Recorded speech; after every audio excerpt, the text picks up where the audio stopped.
Thank you so much for giving me this opportunity to come out here and speak before you today. My name is Jonathan Marengo, and I'm running for the 34th District State Representative seat.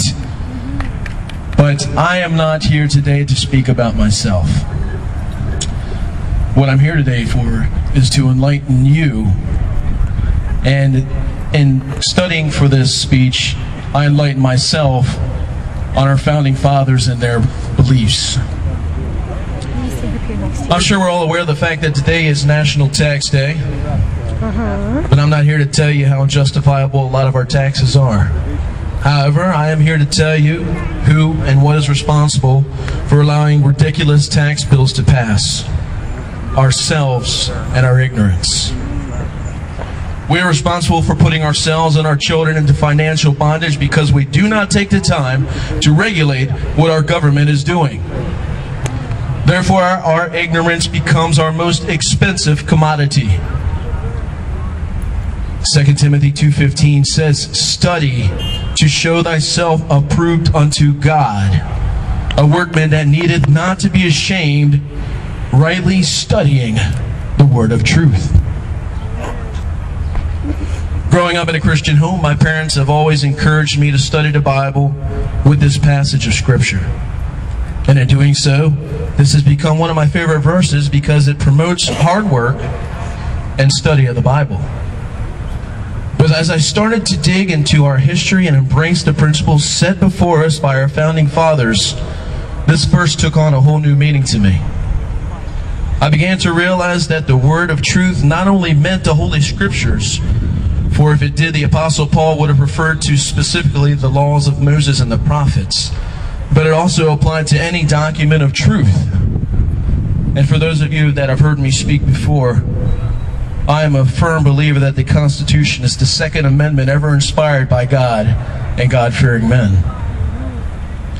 The Scripture also starts out with an action word, which is study.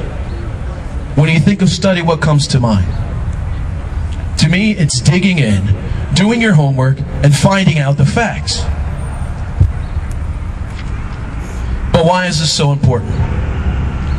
Samuel Adams so fluently stated that no people will tamely surrender their liberties, nor can any be easily subdued when knowledge is widely spread and virtue is preserved. On the contrary, when people are universally ignorant and debauched in their manners, they will sink under their own weight without the aid of foreign invaders. So the bottom line is, if you are not grounded, if you do not have your facts, if you do not search a matter out thoroughly, then you are not anchored and can easily be persuaded. I don't want to embarrass anybody by a show of hands, but how many out here today have actually read the Constitution of the United States? That's great. That's awesome. How about the Delaware Constitution?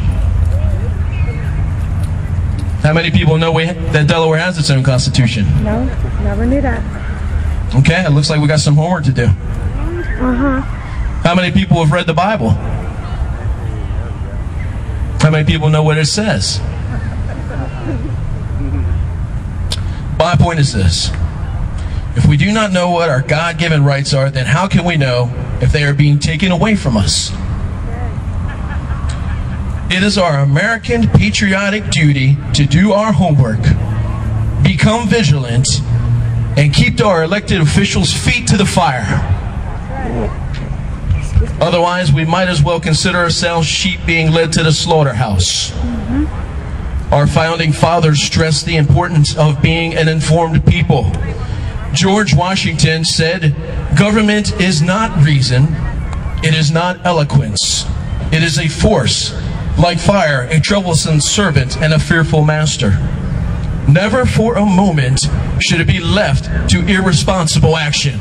What's going on in Washington today? Irresponsible action. What's going on in this house behind us? Irresponsible action. Who's to blame? We are. Even though some of our founding fathers were not proclaimed Christians, they were in fact scholars of history and the laws of Moses and the prophets. In fact, they developed this country's governmental structure based on the principles recorded by Moses in the first chapter of Deuteronomy.